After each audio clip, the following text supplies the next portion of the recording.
Hindi raw magpapasindak si PCG spokesperson Jane Tariela sa China.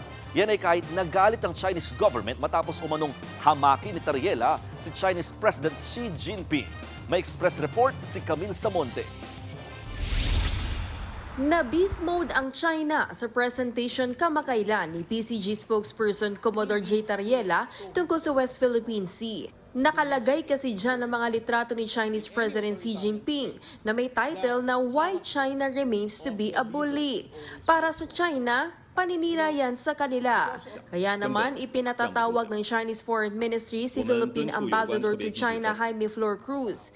Yan ay para iprotesta ang ginawa ni Tariela.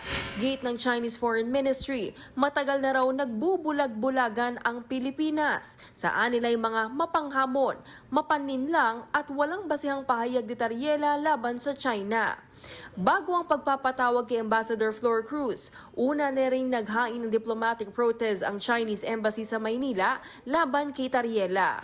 Pero hindi raw papasindak dyan si Tariela. Patunay raw ang ginawa ng China na gumagana ang pagiging transparent.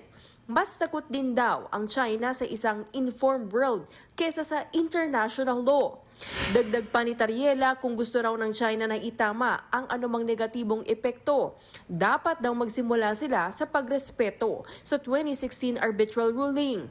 Dapat din daw lumayas ang China sa mga illegal nitong sinakop at itigil ang panggigipit sa mga Pilipinong mangingisda.